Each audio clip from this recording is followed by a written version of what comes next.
함께 나누겠습니다. 말씀을 나눌 때 깨닫는 지혜와 은총이 넘치기를 소망합니다.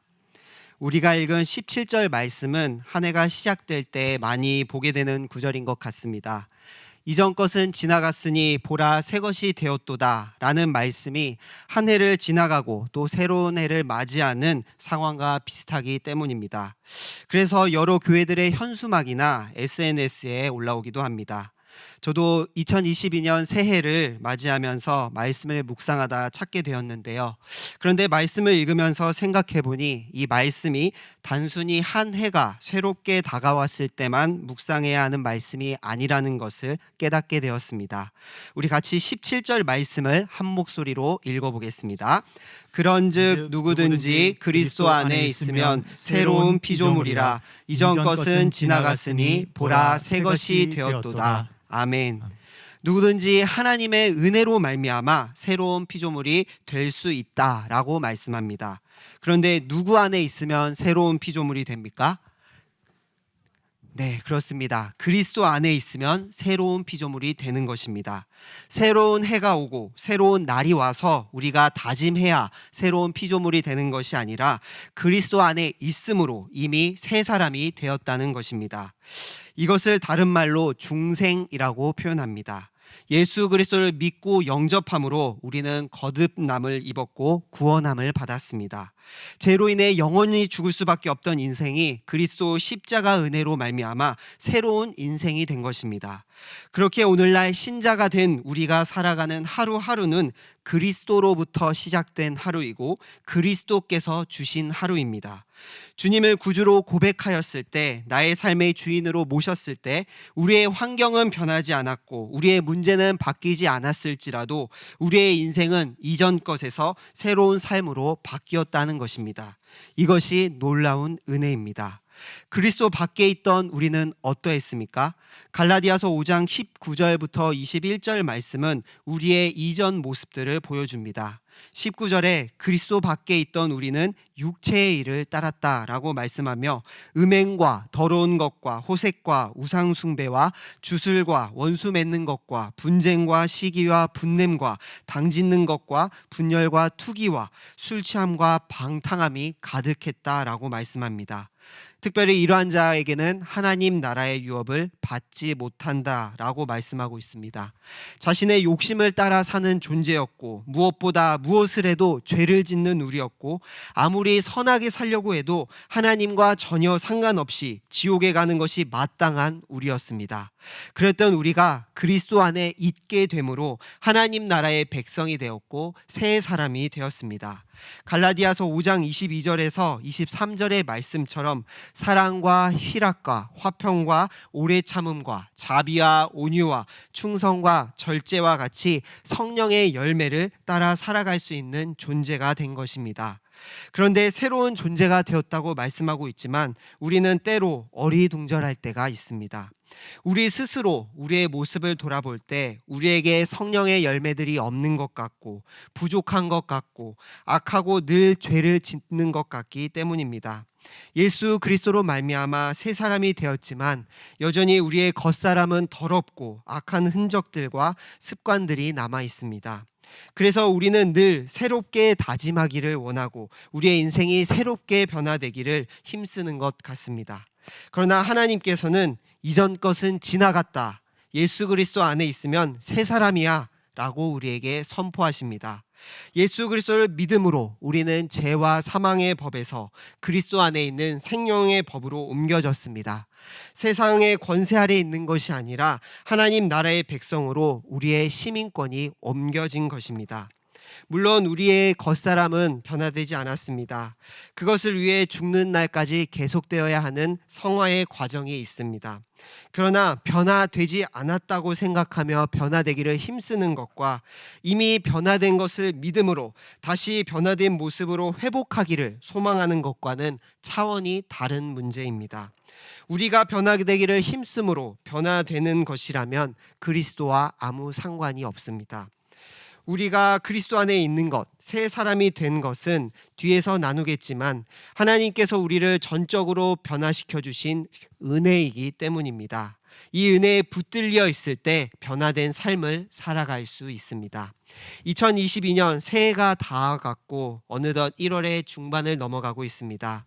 우리 성도님들의 인생 가운데 이전 것은 지나갔고 새로운 피조물이 되었다는 확신으로 나아가는 한 해 되시길 소망합니다.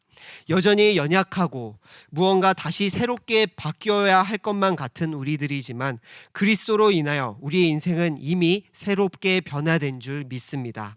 새로운 삶, 새로운 인생을 개척해야겠다는 것이 아니라 이미 주신 그 은혜를 붙듦으로 날마다 나의 인생이 아닌 주님께서 주신 새로운 인생임을 기억하며 기쁨으로 믿음의 경주를 달려나가는 모든 대구동성의 성도님들 되시길 소망합니다.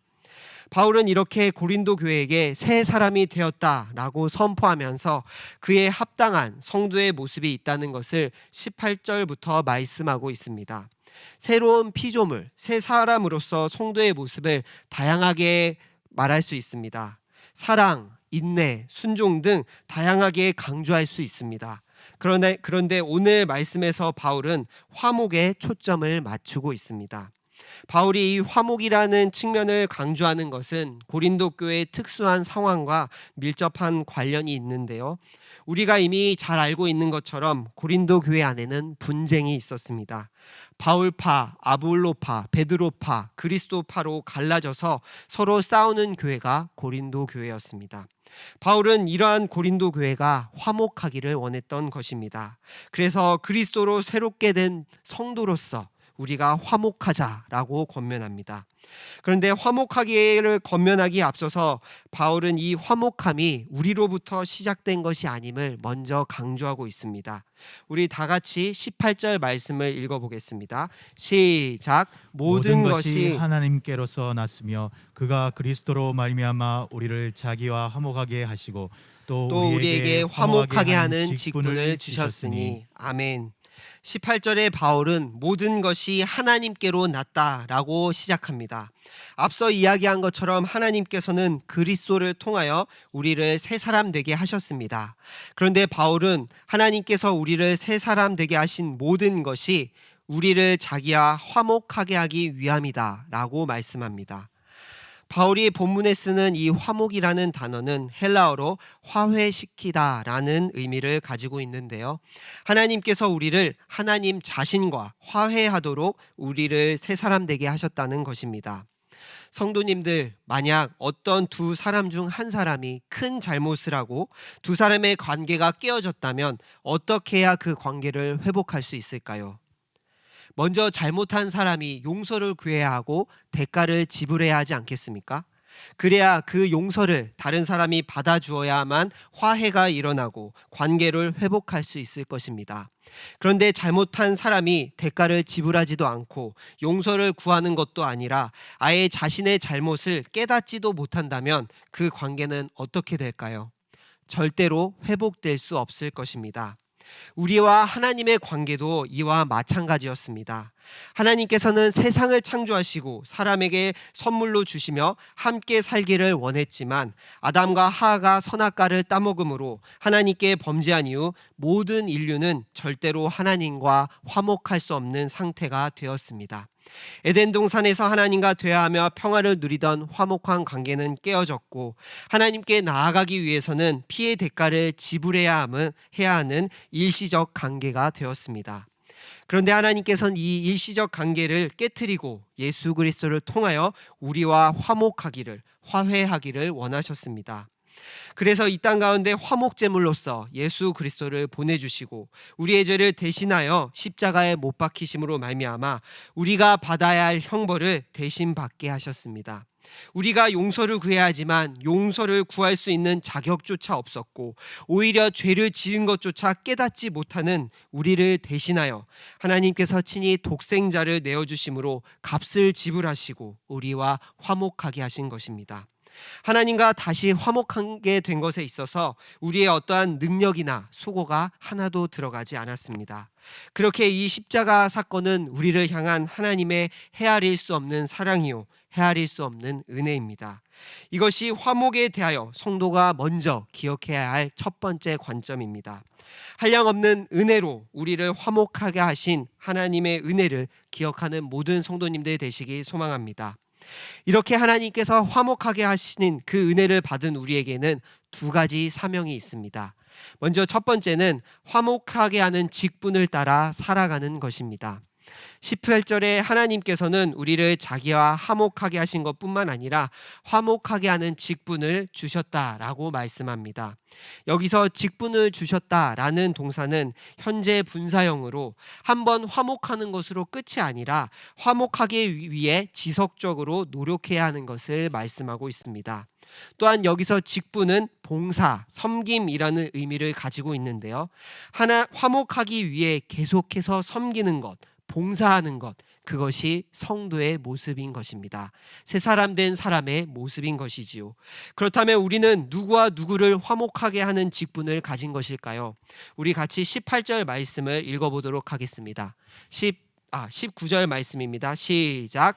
곧 하나님께서 그리스도 안에 계시사 세상을 자기와 화목하게 하시며 그들의 죄를 그들에게 돌리지 아니하시고 화목하게 하는 말씀을 우리에게 부탁하셨느니라. 아멘.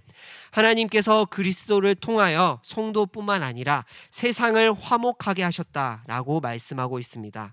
세상 사람들을 화목하기 위해 우리에게 직분을 주셨을 뿐만 아니라 화목하게 하는 말씀을 부탁하셨다라고 말씀합니다.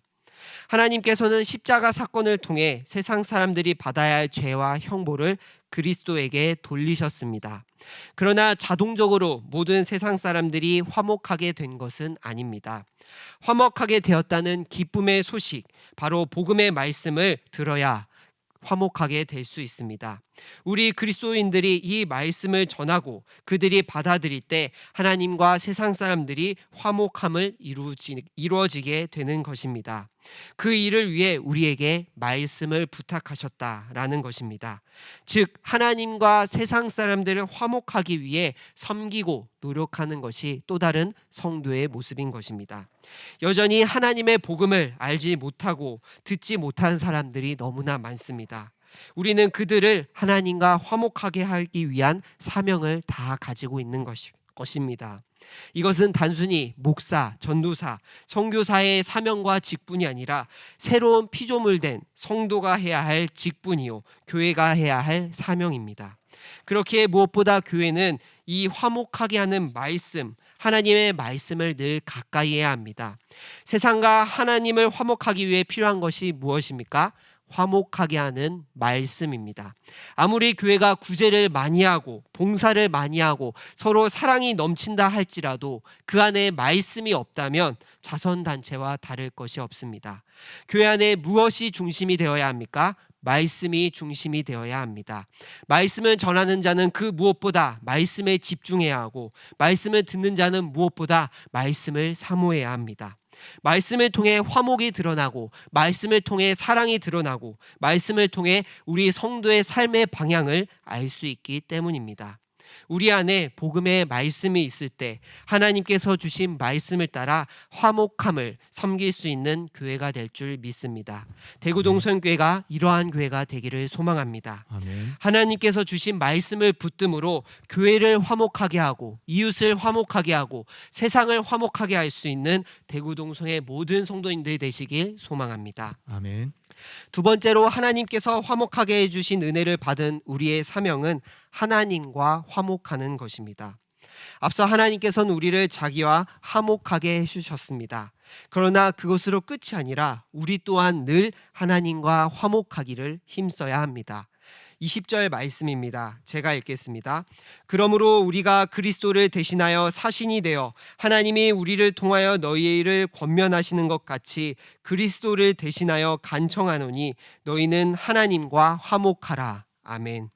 바울은 지금 화목하게 하는 직분을 따라 말씀을 가지고 고린도 교회에게 하나님과 화목하라고 권면합니다. 한 나라를 대표하여 중대한 일을 전하는 사신처럼 그리스도를 대신하여 권면한다고 두 번이나 강조해서 말하고 있습니다. 그만큼 하나님과 화목하는 것이 얼마나 중요한 것인지를 보여줍니다. 고린도 교회에는 많은 문제들이 있었습니다. 성도들이 패를 나누어 서로 싸웠습니다. 교회는 부패하고 타락하여 세상 법정의 판결을 맡겨야 할 지경에 이르렀습니다. 성적으로 문란하였고 또한 성찬을 할 때는 가난한 성도들이 먹지 못하도록 부자 성도들끼리 다 먹어버리며 술 취하였습니다. 웅상 숭배한 음식을 먹음으로 믿음이 연약한 자들을 시험에 빠뜨렸고 예배 시간에 방언을 하며 예배를 방해하였습니다. 이러한 고린도 교회의 행동은 사람과의 관계를 화목하게 하지 못하는 것을 넘어서 하나님과 화목하지 못한 모습입니다. 바울이 하나님과 화목하라고 한 겉면은 우리가 짓는 죄악들을 하나님 앞에서 빨리 회개하고 돌이키라는 것입니다. 십자가를 통해 하나님께서 화목하게 하신 그 관계를 무너뜨리지 않도록 지금도 힘쓰라는 뜻입니다. 하나님과 화목하게 하는 것은 다른 것에 있지 않습니다. 일상 가운데서 죄를 멀리하고 하나님을 가까이 하는 것입니다. 고린도 교회의 악행들은 지금 우리가 들었을 때 매우 심각한 문제들이지만 그들에게 있어서는 일상이었습니다. 어쩌면 우리가 일상에서 짓는 죄들, 다른 일을 미워하고 정죄하고 감사하지 못하는 것들도 하나님 앞에서는 동일한 죄일지 모릅니다. 사실 날마다 죄를 멀리하는 것은 참으로 어렵습니다. 우리는 죄인 것을 알면서 때로는 그 죄로부터 멀어지지 못합니다. 똑같은 일에 또다시 넘어지고 미워하지 않아야 하지 하면서 미워하고 욕심 부리지 않아야 하지 하면서 욕심을 부립니다. 어떻게 하면 하나님께 진정으로 돌이키고 하나님과 화목할 수 있을까요? 그것은 우리에게 주신 은혜를 기억할 때 가능합니다. 그래서 바울은 21절에 다시 한번 우리가 어떻게 화목함을 얻었는지, 하나님께서 왜 우리를 화목하게 하셨는지 복음의 메시지를 요약하고 있습니다. 우리 다 같이 21절 말씀은 한 목소리로 읽어보겠습니다. 시작. 하나님이 죄를 알지도 못하신 이를 우리를 대신하여 죄로 삼으신 것은 우리로 하여금 그 안에서 하나님의 의가 되게 하려 함이라. 아멘. 죄를 알지도 못하는 이 예수님, 그분을 우리를 대신하여 하나님 앞에서 죄인으로 여겨지게 되었습니다. 죄의 값은 사망인데 우리를 대신하여 그분이 값을 치르셨습니다. 이것을 믿는다면 우리는 애통할 수밖에 없고 감사할 수밖에 없습니다. 우리는 죄 없다 여김을 받을 수 없는 존재였기 때문입니다. 용서받을 수 없는 존재였습니다. 그런데 그 용서받을 수 없는 죄를 예수님이 하나님 앞에서 대신 죄인 되심으로 우리는 하나님 앞에서 옳다고 여김받는 깨끗한 존재가 되었습니다. 그분이 우리 죄 때문에 십자가에 찔리셨습니다. 그분이 죄 때문에 우리의 죄 때문에 상처를 입으셨습니다. 예수님께서 벌을 받았기에 우리가 평화를 누리고 있습니다. 예수님께서 채찍질에 맞음으로 우리가 나음을 입었습니다. 내가 받아야 할 고통과 수치를 대신 받으시고 우리를 주의 자녀로 세워주셨습니다. 이 은혜를 기억할 때 우리는 절대로 죄를 가볍게 생각하지 못할 것입니다. 바울의 권면처럼 우리도 하나님과 화목하라는 말씀을 통해 우리의 일상을 되돌아보기를 소망합니다. 우리의 일상 가운데 짓는 죄들로부터 속히 돌이키고 다시 주님이 주신 은혜를 붙드는 것, 그것이 하나님과 화목한 성도의 모습입니다. 말씀을 정리하겠습니다. 하나님과 화목한 관계를 되기 위해 우리는 일상을 되돌아보아야 합니다. 바울이 고린도 교회에 권면하였던 것처럼 하나님과 화목하기를 힘쓰기를 소망합니다. 또 우리에게 주어진 화목의 직분을 감당하기를 소망합니다. 우리에게 주신 말씀을 증거하며 세상 사람들로 하여금 하나님과 화목한 관계에 들어갈 수 있도록 증인된 사명을 감당해야 합니다. 여전히 우리는 불의한 자임에도 불구하고 그리스도의 십자가 대속의 은혜 때문에 우리가 이 자리에 있는 줄 믿습니다. 그것은 우리의 노력과 능력이 아니라 오직 하나님의 은혜입니다. 그 은혜를 붙듦으로 의인의 신분에 합당한 삶을 살아가기를 힘쓰는 모든 성도님들 되시길 소망합니다. 하나님과 화목하고 또 세상 사람들과 화목하게 하는 그리스도의 소명을 감당함으로 화목한 성도가 되시길 간절히 소망합니다. 아멘. 기도드립니다.